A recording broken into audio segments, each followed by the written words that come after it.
Hello बच्चों, आज हम अपनी पहली ऑनलाइन क्लास में जो हमारी पाठ्य पुस्तक का पाठ नंबर 6 रासायनिक अभिक्रियाएं एवं उत्प्रेरक, इसके बारे में पढ़ने जा रहे हैं।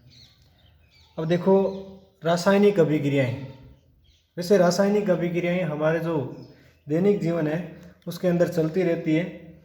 जैसे कोई पदार्थ है, किसी पदार्थ का एक रूप से दूसरे रूप में परिवर्तन होना। जैसे हम अपने सामान्य जीवन में देखते हैं कि भाई जब वर्षा ऋतु होती है तो वर्षा ऋतु में क्या होता है कि लोहे पर धीरे धीरे जंग आने लगती है।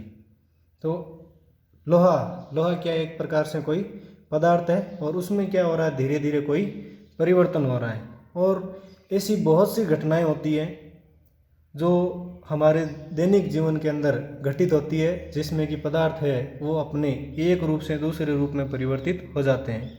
मतलब है पदार्थों के अंदर क्या होता है, परिवर्तन होता है। और आज हम इसी पाठ में इन्हीं परिवर्तनों के बारे में पढ़ने जा रहे हैं। और ये परिवर्तन कैसे होते हैं, ये परिवर्तन कितने प्रकार के होते हैं और कौन कौन से परिवर्तन होते हैं, यही हम इस पाठ के अंदर पढ़ेंगे। अब देखो, ये परिवर्तन मुख्यतः दो प्रकार के होते हैं। कौन कौन से होते हैं पता ही होगा आपको, आपने अपनी पिछली कक्षाओं में पढ़ा भी होगा। कौन कौन से परिवर्तन है देखो, एक तो है भौतिक परिवर्तन और एक है रासायनिक परिवर्तन। कौन कौन से हैं, एक तो है भौतिक परिवर्तन और एक है रासायनिक परिवर्तन। अब देखो, भौतिक परिवर्तन क्या होते हैं, रासायनिक परिवर्तन क्या होते हैं, आप देख ही रहे हैं कि भौतिक परिवर्तन, यहाँ पर आपके सामने परिभाषा लिख रखी है कि भौतिक परिवर्तन वे परिवर्तन जिसमें पदार्थ के भौतिक गुण एवं अवस्था में परिवर्तन होता है। कहाँ कहाँ पर किस किस में परिवर्तन होता है कि पदार्थ के भौतिक गुण और अवस्था में परिवर्तन होता है तथा रासायनिक गुण समान रहते हैं।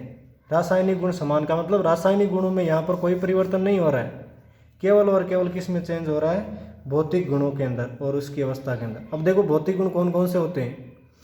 अब अगर कहें कि पदार्थ के भौतिक गुण कौन कौन से होते हैं, तो पदार्थ का रंग उसका एक प्रकार से भौतिक गुण है। पदार्थ की अवस्था एक प्रकार से उसका क्या है, भौतिक गुण है। पदार्थ का रंग अवस्था दो के बारे में हमने पढ़ लिया। और तीसरा है कि पदार्थ से कैसी गंध आ रही है ना, पदार्थ की गंध, पदार्थ का अवस्था, पदार्थ का स्वाद, ये किस प्रकार के होते हैं, ये सारे क्या है, पदार्थों के भौतिक गुण हैं। अब देखो, इनमें अगर कोई चेंज होता है तो चलो, इस भौतिक परिवर्तन में क्या हो रहा है कि पदार्थ के भौतिक गुण एवं अवस्था में परिवर्तन होता है, लेकिन उसके जो रासायनिक गुण समान बने रहते हैं। मतलब रासायनिक गुणों में कोई परिवर्तन नहीं होता है तथा परिवर्तन का कारण हटाने पर पुनः मूल पदार्थ प्राप्त हो जाता है। क्या कहलाता है, भौतिक परिवर्तन कहलाता है। अब देखो, परिवर्तन का कारण हटाने पर, जैसे मैं आपको एक बार बताऊं कि ये कब होता है, ये जो सारी परिभाषा हमने पढ़ी है इसको हम ध्यान से समझेंगे। इसमें क्या क्या लिखा रहता है कि केवल भौतिक परिवर्तन में, जो भौतिक परिवर्तन है, भौतिक परिवर्तन में क्या होता है, पदार्थ के भौतिक गुणों में परिवर्तन क्या होता है, केवल भौतिक गुणों में परिवर्तन। जबकि रासायनिक गुण वैसे के वैसे रहते हैं, रासायनिक गुणों में कोई परिवर्तन नहीं होता है। भौतिक गुण कौन कौन से बताए मैंने, भौतिक गुण कौन कौन से हो सकते हैं, भौतिक गुण आपके एक तो उसका रंग हो सकता है, एक उसकी अवस्था हो सकती है, उसकी गंध हो सकती है, उसका आपके गलनांक हो सकता है, हाँ, क्वथनांक हो सकता है, आपके उसका स्वाद हो सकता है। ये सारे क्या है, भौतिक गुण हैं। इनमें अगर कोई चेंज हो रहा है तो इसका मतलब पदार्थ में कौन सा परिवर्तन हो रहा है, भौतिक परिवर्तन हो रहा है। और जबकि ध्यान रखना, जब भौतिक परिवर्तन होगा तो पदार्थ के जो रासायनिक गुण हैं उनमें कोई चेंज नहीं होगा। और इसके आगे हमने परिभाषा में क्या पढ़ा था कि पदार्थ, इसके आगे हमने परिभाषा में पढ़ा था कि रासायनिक गुणों में कोई परिवर्तन नहीं होता है, साथ ही परिवर्तन का कारण हटाने पर पुनः प्रारंभिक पदार्थ प्राप्त होता है। जैसे अगर हम बात करें कि हमारे पास एक पदार्थ है बर्फ, क्या है, बर्फ है। अगर हम बर्फ को गर्म करें, बर्फ को क्या करें, गर्म करें। अगर हम बर्फ को गर्म करेंगे तो किस में चेंज होगा, ये जल के अंदर, जल के अंदर ही तो चेंज होगा भाई। बर्फ को गर्म करेंगे तो बर्फ किस में पिघल जाएगा, जल के अंदर पिघल जाएगा।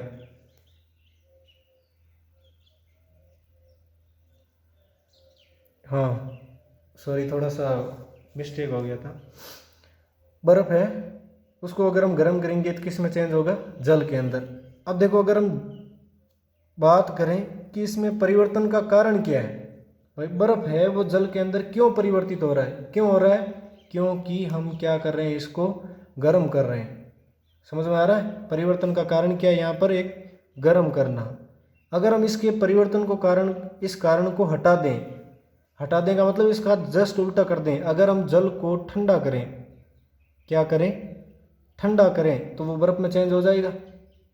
यहाँ पर देखो ध्यान दो कि क्या कर रहे हैं, बर्फ को गर्म कर रहे हैं। तो ये जो हमारे पास पदार्थ है इसको हम क्या कर रहे हैं, गर्म कर रहे हैं, और क्या बन रहा है, जल बन रहा है। और अगर हम परिवर्तन के कारण को हटा दें तो जल किस में चेंज हो जाएगा, बर्फ के अंदर। इसका मतलब क्या है कि यहाँ हमें पुनः प्रारंभिक पदार्थ प्राप्त हो रहा है। क्या हो रहा है, पुनः प्रारंभिक पदार्थ प्राप्त हो रहा है। और साथ ही अगर हम यहाँ पर बात करें, आपके जल को गर्म करें, अगर हम जल को गर्म करेंगे तो किस में चेंज होगा, वाष्प में। ये तो आपने पहले भी पढ़ा है और आप जानते भी हो, आप दैनिक जीवन में काम में भी लेते हो कि अगर हम जल को गर्म करेंगे तो किस में चेंज होगा, वाष्प में चेंज होगा। और ये अगर इस वाष्प को संघनित करें, मतलब थोड़ा सा ठंडा करें, क्या करें, संघनित करें या ठंडा करें, तो किस में चेंज हो जाएगा, जल के अंदर, है ना। अब देखो इसके अंदर बर्फ है, वो जल, बर्फ किस में चेंज हो रहा है, जल के अंदर चेंज हो रहा है। जल को गर्म करने पर किस में चेंज हो रहा है, वाष्प में चेंज हो रहा है ना। जबकि हम वाष्प को ठंडा करें तो जल में चेंज हो जाएगा। और अगर हम जल को और ठंडा करें, जल को और ठंडा करें तो किस में चेंज हो जाएगा, ये बर्फ के अंदर चेंज हो जाएगा। इसका मतलब कि ये परिवर्तन क्या है, ये परिवर्तन एक प्रकार से अस्थायी परिवर्तन है, अस्थायी परिवर्तन है। इसमें परिवर्तन के कारण को हटाने पर क्या हो रहा है, परिवर्तन के कारण को हटाने पर क्या हो रहा है, पुनः मूल पदार्थ है वो एक प्रकार से आपको प्राप्त हो रहा है। अब देखो इसको अस्थायी परिवर्तन भी कहा जाता है। अस्थायी का मतलब ये एक प्रकार से स्थायी परिवर्तन नहीं होता है। परिवर्तन के कारण को हटाने पर ये पुनः अपनी पुनः स्थिति में आ जाएगा। और यहाँ पर अब ध्यान से देखो, यहाँ पर समझाया गया भी है कि बर्फ़ को गर्म करने पर कि क्या बन रहा है, जल, और जल को गर्म करने पर वाष्प बन रही है। जबकि वाष्प को ठंडा करने पर फिर से जल बन रहा है, और जल को ठंडा करने पर क्या बन रहा है, बर्फ़ बन रहा है। अब आप ध्यान से देखो, इसके केवल भौतिक गुण में चेंज हो रहा है, मतलब इसकी अवस्था में चेंज हो रहा है। बर्फ़ यहाँ पर ठोस अवस्था में, जबकि जल यहाँ पर किस अवस्था में आ रहा है, द्रव अवस्था में आ रहा है। और जल को गर्म करने पर वाष्प में, तो वाष्प किस अवस्था में आ रहा है, गैसीय अवस्था में आ रहा है ना। तो यहाँ पर क्या हो रहा है, केवल और केवल अवस्था में परिवर्तन हो रहा है। पदार्थ के रासायनिक गुण समान है। देखो पदार्थ का जो रासायनिक गुण है वो समान है। पदार्थ का जो संगठन है, किसका संगठन है, H2O। भाई जल का अणुसूत्र क्या होता है, H2O ही होता है। अगर हम गर्म करेंगे तो भी H2O ही रहेगा, ये तो नहीं होगा कि भाई जल का अणुसूत्र चेंज हो जाएगा, है ना। और जल को गर्म करेंगे तो वाष्प चेंज होगी, और वाष्प का अणुसूत्र भी क्या होगा, भाई जल वाष्प का अणुसूत्र क्या होगा, H2O ही तो होगा, है ना। तो इस परिभाषा को आपको ध्यान से पढ़ना है, और आप इसको नोट भी कर सकते हो, अपने नोटबुक साथ में लेकर बैठे होंगे वैसे तो। अब देखो इसमें क्या क्या लिखा है, जो बातें हमने समझी है वही बातें सारी इसके अंदर लिखी है। कौन कौन सी है कि वे परिवर्तन जिसमें पदार्थ के भौतिक गुण एवं अवस्था में परिवर्तन होता है तथा रासायनिक गुण समान रहते हैं। रासायनिक गुण क्या रहते हैं, समान रहते हैं, तथा परिवर्तन का कारण हटाने पर पुनः मूल पदार्थ प्राप्त हो जाता है, भौतिक परिवर्तन कहलाता है। जैसे एग्जाम्पल के तौर पर बर्फ का पिघलना, लोहे का चुंबक बनना। भाई लोहे चुंबक कब बनता है? जब हम लोहे को चुंबक के साथ घर्षण करवाएं। क्या करवाएं? लोहे को चुंबक के साथ घर्षण करवाएं तो लोहे भी एक प्रकार से चुंबक की भांति व्यवहार करता है। आपने देखा होगा आलपिन को अगर हम चुंबक के साथ रगड़ें, घर्षण करवाएं तो आलपिन एक प्रकार से लोहे की वस्तुओं को अपनी ओर आकर्षित करती है ना। आगे आपके नौसादर का देखो, यहाँ पर आपके नौसादर का अणुसूत्र दे रखा है NH4Cl। NH4Cl ये नौसादर सामान्य नाम है, ध्यान रखना। यहाँ पर ये नौसादर है वो सामान्य नाम है, इसका रासायनिक नाम होता है अमोनियम क्लोराइड। क्या नाम होता है? Ammonium chloride. अमोनियम क्लोराइड का अणुसूत्र NH4Cl और इसका रासायनिक सामान्य नाम है नौसादर। अगर हम नौसादर को गर्म करेंगे, यहाँ पर दे रखा है नौसादर का उद्रवपातन। उद्रवपातन का मतलब क्या होता है कि किसी भी पदार्थ को गर्म करने पर वह ठोस अवस्था से सीधे गैस अवस्था में। उद्रवपातन का अर्थ क्या है कि किसी भी ठोस पदार्थ को गर्म करने पर वह किस में चेंज होता है? सीधा ही वाष्प में। सीधा ही किस में चेंज होता है? वाष्प के अंदर चेंज हो जाता है, बिना आपके द्रव अवस्था में चेंज हुए। ये भी आपको ध्यान रखना है। और अगर हम फिर से इसको ठंडा करें तो ये किस में चेंज हो जाएगा? वाष्प से सीधा ठोस बन जाएगा, न कि द्रव अवस्था। मतलब इसमें द्रव अवस्था बीच में कहीं नहीं आती है। तो वही चीज़ क्या होती है? उद्रवपातन होता है। तो देखो NH4Cl का उद्रवपातन अगर होगा, है ना, तो वो एक प्रकार से क्या होगा? भौतिक परिवर्तन के अंदर आएगा। अब देखो भौतिक परिवर्तन के गुण क्या क्या दे रखे हैं। भौतिक परिवर्तन के गुण, पदार्थ के केवल भौतिक गुण जैसे रंग, अवस्था, स्वाद, गंध आदि में परिवर्तन होता है। कौन कौन से गुण दे रखे हैं भौतिक गुण? एक तो रंग है, अवस्था है, स्वाद है, गंध आदि में परिवर्तन होता है। जबकि ध्यान रखना रासायनिक गुणों के अंदर कोई परिवर्तन नहीं होता है। ये एक प्रकार से अस्थायी परिवर्तन है। मतलब बर्फ से जल बन रहा है, जल से वाष्प बन रहा है, वाष्प से वापस जल बन सकता है, जल से वापस बर्फ बन सकता है। इसका मतलब ये एक प्रकार से स्थायी नहीं है। समझ रहे हो ना भाई? परिवर्तन होने के दौरान जो पदार्थ बनता है वो उसी जगह नहीं रहेगा कि भाई हम उस पदार्थ को फिर से पुनः मूल पदार्थ में चेंज कर सकते हैं। तो इस प्रकार से ये आपके एक प्रकार से अस्थायी परिवर्तन भी होता है। और इसको एक बात ध्यान रखना, इसको हम उत्क्रमणीय परिवर्तन भी बोलते हैं। उत्क्रमणीय परिवर्तन, इसको क्या बोलते हैं? उत्क्रमणीय परिवर्तन भी कहा जाता है। चाहे तो आप नोट कर सकते हो, मेरी नोटबुक में इसको नोट नहीं किया है।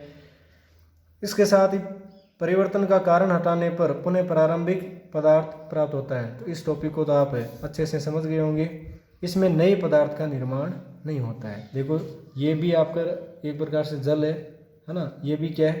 पानी है। और वाष्प, ये भी जल वाष्प है। मतलब H2O, H2O, H2O तीनों का रासायनिक संगठन क्या है? तीनों का जो रासायनिक संगठन है वो समान है, इसमें कोई नए पदार्थ का निर्माण नहीं होता है। तो ये तो था आपके भौतिक परिवर्तन। अब दूसरा दे रखा है रासायनिक परिवर्तन। क्या दे रखा है? रासायनिक परिवर्तन। तो इसमें आपको ध्यान रखना है, इसमें रासायनिक गुणों में चेंज होगा। क्या होगा?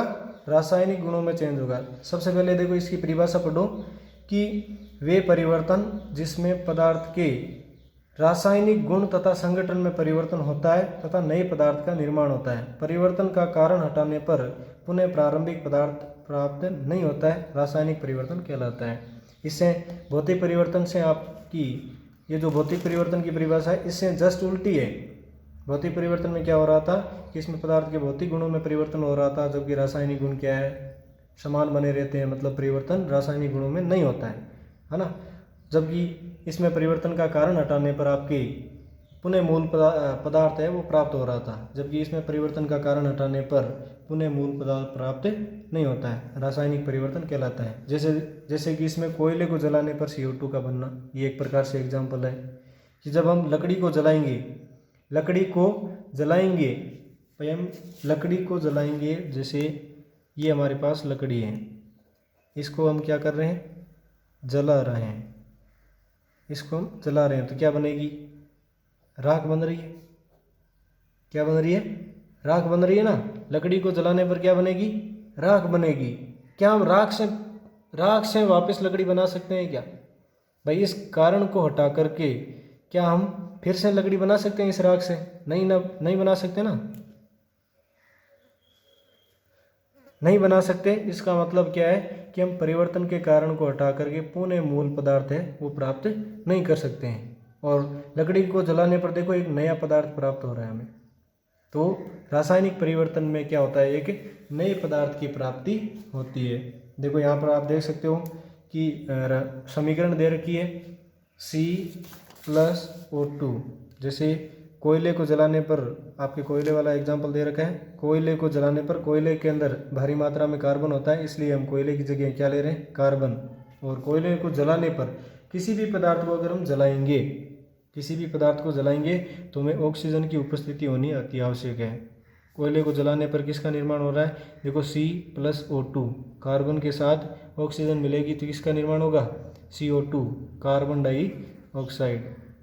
Carbon dioxide gas. ये जो कार्बन डाइऑक्साइड गैस है, अब देखो अगर हम कार्बन डाइऑक्साइड गैस को फिर से ठंडा करें तो क्या कार्बन मतलब कोयले में ये फिर से चेंज हो जाएगी, ये गैस कोयले में चेंज नहीं होगी ना। तो इसका मतलब इसमें पदार्थ के परिवर्तन के कारण को हटाने पर मूल पदार्थ है वो प्राप्त नहीं किया जा सकता। अब देखो इससे आगे इसके रासायनिक गुण है, रासायनिक परिवर्तन के गुण दे रखे हैं। क्या दे रखे हैं, रासायनिक परिवर्तन के गुण दे रखे हैं। कौन कौन से गुण है देखो, यहाँ पर आपके दे रखा है कि रासायनिक परिवर्तन के दौरान बनने वाला जो पदार्थ है उसके गुण व संगठन में, रासायनिक परिवर्तन के दौरान बनने वाला पदार्थ गुण व संगठन में मूल पदार्थ से भिन्न होता है। जो पहले जो पदार्थ बनेगा वो क्या होगा, पहले जो पदार्थ बनेगा वो अपने मूल पदार्थ से रासायनिक गुण और संगठन दोनों में अलग अलग होगा, मतलब भिन्न भिन्न होगा। जैसे कि मैंने आपको लकड़ी वाला एग्जाम्पल देके बताया था, लकड़ी वाला एग्जाम्पल देके बताया था ना कि भाई ये जो लकड़ी है इसको जलाएंगे तो राख बनेगी। अब इसका राख के गुण और लकड़ी के गुण क्या मिलते हैं क्या आपस में, नहीं मिल रहे ना। तो इसका मतलब जो बनने वाला पदार्थ है इसके गुण है वो इस मूल पदार्थ से क्या होंगे, भिन्न होंगे। तो रासायनिक गुण और उनके जो संगठन है, रासायनिक गुणों और संगठन, इसमें क्या होगा, भिन्नता होगी। किससे, मूल पदार्थ से। ये आपको ध्यान में रखना है। दूसरा है पुनः प्रारंभिक पदार्थ प्राप्त नहीं किया जा सकता। हम परिवर्तन का कारण हटा करके मूल पदार्थ है वो प्राप्त नहीं कर सकते। उसके बाद में यह स्थायी परिवर्तन होता है। ये स्थायी परिवर्तन कब होगा, जब हम मूल पदार्थ प्राप्त ही नहीं कर सकते, मूल पदार्थ प्राप्त ही नहीं कर रहे हैं या नहीं कर सकते, तो इसका मतलब क्या हुआ, ये एक प्रकार से परिवर्तन कैसा हुआ, स्थायी परिवर्तन। और इसमें देखो एक नए पदार्थ का निर्माण भी होता है, ये मैंने आपको बताया था। इसमें क्या होता है, एक नए पदार्थ का निर्माण भी होता है। अब है इसके बाद में आपके अगला टॉपिक है रासायनिक समीकरण। कौन सा टॉपिक है, रासायनिक समीकरण। रासायनिक समीकरण देखो हम किसको कहते हैं, रासायनिक समीकरण क्या है, आपके जो भी परिवर्तन होते हैं किसी भी पदार्थ में या जो नया पदार्थ बनता है तो हम उसको किस प्रकार से दर्शाते हैं, इसके बारे में हम अध्ययन करेंगे। रासायनिक समीकरण।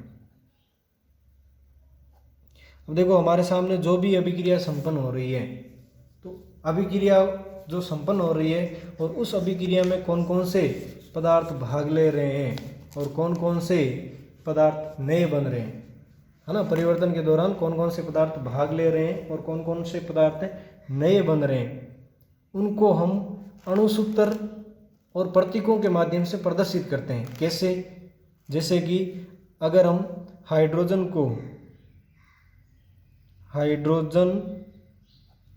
को ऑक्सीजन के साथ अभिक्रिया करवाएं, ऑक्सीजन के साथ में अभिक्रिया करवाएं तो किसका निर्माण हो रहा है, जल का निर्माण। ये हमारी अभिक्रिया है कि हम हाइड्रोजन की अभिक्रिया किसके साथ करवा रहे हैं, ऑक्सीजन के साथ में करवा रहे हैं। और जो नया पदार्थ बन रहा है, जो नया पदार्थ बन रहा है वो क्या बन रहा है, जल बन रहा है। अब हम इस अभिक्रिया को क्या करेंगे, इन पदार्थों के अणुसूत्र क्या क्या अणुसूत्र और प्रतीकों के माध्यम से प्रदर्शित करेंगे कि भाई हाइड्रोजन जो पदार्थ है इसका अणुसूत्र क्या होता है, हाइड्रोजन का अणुसूत्र क्या होता है। देखो हाइड्रोजन का अणुसूत्र क्या होता है पता है ना आपको, H2। क्या अणुसूत्र होता है हाइड्रोजन का, H2 प्लस ऑक्सीजन का अणुसूत्र क्या होता है, O2। क्या होता है, O2। जब ये बनेंगे तो ये जो नया पदार्थ बन रहा है जल का अणुसूत्र क्या होता है, H2O। हमने क्या किया है, इस अभिक्रिया को अणुसूत्रों के माध्यम से क्या किया है, प्रदर्शित किया है।